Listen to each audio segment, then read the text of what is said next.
foire Dr Jacques Bati du 21 au 24 décembre 2022 à Madingokai sous le thème Entre tradition et modernité et sous le haut patronage de M. Anatole Collinet Makosso, Premier ministre chef du gouvernement. La foire internationale du Kouilou, c'est la découverte de Madingokai à travers sa diversité culturelle, gastronomique et artisanale. Au programme, conférence débat au sujet de la contribution de la femme rurale à la promotion de l'économie verte et à l'atténuation du changement climatique. Musique et danse, exposition artisanale, gastronomie. Du 21 au 24 décembre 2022, tous à Madingokai, à la foire internationale du Kouilou, une réalisation de l'association Amis de l'Afrique francophone AMAF et ses partenaires. Infoline 05 524 17 24 05 780 61 61. Le siège du Conseil congolais des chargeurs a abrité ce 14 décembre 2022 la séance de travail entre le ministre des Transports, de l'Aviation civile et de la Marine marchande, Honoré Saï, accompagné de sa délégation, et la direction générale du Conseil congolais des chargeurs, conduite par Dominique Candide Fabrice Koumouboulaz. Cette réunion a permis au ministre de tutelle de se rendre compte de l'état des lieux de cet établissement public à caractère industriel et commercial.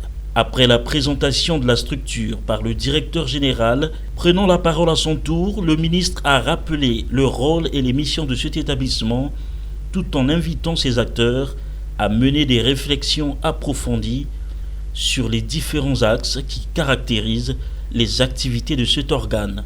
Le conseil n'est conseil qu'autant qu'il apporte de l'innovation dans ce que la personne connaît au départ. Donc le conseil est d'abord et avant tout un renforcement. Donc l'invite à quitter un état donné pour se projeter dans un autre. C'est ça le conseil. Et le conseil congolais des chargeurs a cette vocation d'emmener ceux qui n'ont pas encore compris l'intérêt de tout ce que vous avez dit, accord avec les aides, avec... Vous voulez conseiller aux gens comment on va transporter d'Oyo à l'Iranga ou je ne sais pas où, et c'est vous qui allez acheter les balles motorisées. Conflit d'intérêt. Même si il s'agit d'apporter des solutions au panier de la ménagère. Vous, votre problème, c'est conseiller. Allez conseiller à qui l'on peut de prendre en charge cette question pour aménager ou pour améliorer ou pour rapetisser les prix et qu'il soit favorable au panier aménagé, mais pas vous-même acheter une unité motorisée. Vous serez juge et parti. Vous ne serez plus conseil, vous serez transporteur. Sauf à ce que je comprenne mal, mais je crois que vous êtes plus conseil que transporteur. Oui. Vous êtes dans le souci de satisfaire. Je nous engage à réfléchir davantage sur ces questions. Poursuivant son discours, le ministre des Transports a donné des orientations en vue de la résolution des faiblesses que connaît le Conseil congolais des chargeurs. Je suis venu auprès de cette structure apporter une petite expérience, mais aussi ma façon de voir cette chose. Bien. 1. Pour faire ce que j'appelle l'ouverture à une réflexion sur l'état des lieux de la structure. Ça aurait pu ressembler à l'audit. Non. Il s'agit d'engager la responsabilité des cadres eux-mêmes à dire ce qu'ils sentent et connaissent de leur maison, en dégageant 1. les difficultés, en proposant des solutions, en déterminant le timing de résolution des problèmes à court, à moyen et à long terme. Il ne faut pas que ce soit simplement des énumérations. Ce qui a été énuméré doit être traité. Quand? À court, à moyen ou à long terme? On doit avoir une prospective. Tout ce que nous disons, s'il n'y a pas un comité de suivi, ça sera rentré. Et donc, de tout ce que nous aurons arrêté, il faudra mettre en place un comité de suivi. 1. Dégager les faiblesses. 2. Faire des propositions de solutions. 3. Déterminer les timings de solutions. 4. Déterminer la source de financement de résolution des problèmes. 5. Mise en place d'un comité de suivi. Au-delà de toutes vos tâches quotidiennes, pendant cette semaine, vous faites un document de ce genre que vous m'enverrez. Ça pourra me permettre de suivre à la lettre le progrès des structures. Au terme de ces échanges, une visite guidée du centre Trainmar a été effectuée. C'est une école d'excellence en logistique et transport créée par le Conseil congolais des chargeurs en parfaite harmonie avec le ministère de tutelle.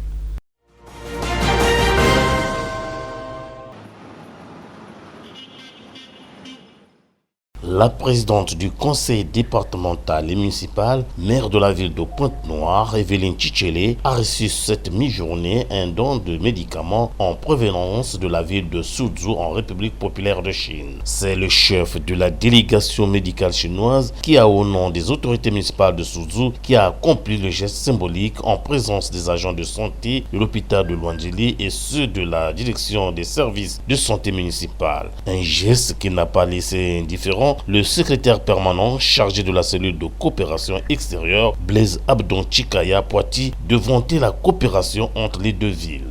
C'est pour notre ville, notre assemblée locale, le conseil départemental et municipal et son bureau exécutif, un honneur et un réel plaisir de voir l'expression du dynamisme des relations de coopération qui lient la ville de Pointe-Noire et celle de Suzhou.